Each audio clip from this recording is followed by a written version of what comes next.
Hello and welcome to our top tips for beginners, and we're breaking it down, we're taking it easy, we're helping you to realize that kettlebell training can be for real women just like you. So if I can do it, you can do it. Yes, I'm 7 years into my kettlebell journey, but that in itself is miraculous because I've been able to stick with it. I'm not someone who's naturally athletic or inclined to be motivated to do exercise. So when I found the tool kettlebell training, and the fact that I'm still here and excited about it says something about how cool this tool is, right? So we have been covering things like how to pick up the bell, how to hold the bell, and we're going to continue on that vein, and we're going to show you a couple of other holds with this bell. So you want to start with your heavier bell in between the arches of the feet. Now, what do we mean by your heavier bell?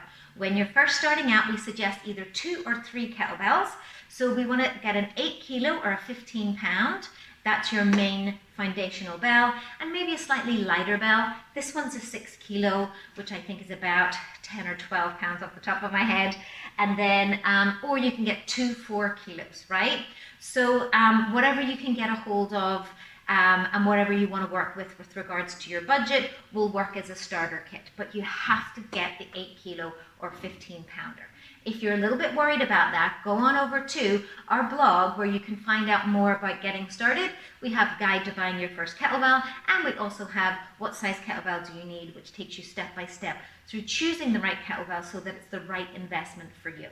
Okay, so we're going to start with the next hold, and we're going to talk about goblet style holds where you are going to be able to get ready to do things like squats, etc. So I'm going to move this guy out of the way, 2 feet on either side, 2 hands on the bell at all time, even if it's a little bit lighter, yeah? So with this one, what we're going to do is we're going to do 2 hands on the bell, and we're going to pick it up, we're going to shift so that we're holding the bell on the edge of the horns. So let me introduce you to this bell while it's here. These are the horns of the bell. This is the handle. This is the ball of the bell, and that is the base. So we showed you in another video about the double-handed hold. This is what it is here. But then we want to teach you about the goblet. So you're going to hold the horns, yeah? Or some like to also hold it around the base like that.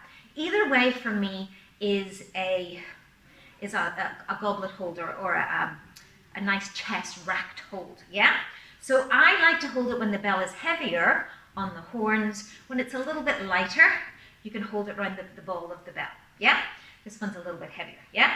So the key thing here is you draw it close to your chest, tuck your tailbone under, give it a good squeeze, your butt, your core, hold it, and then you'll be ready to do a squat with it, okay? So that is what we call a goblet hold. Now, here's an even better one. Bottoms up. You'll remember this.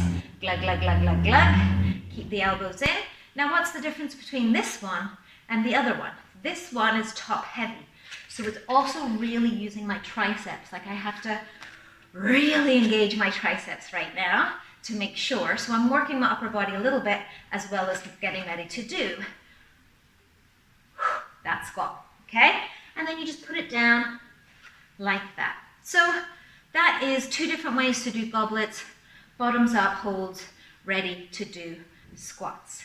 So just remember, kettlebell training can be perfect for women over 40, can be perfect as an introduction to strength training that you can do from home with short, meaningful workouts. And if I can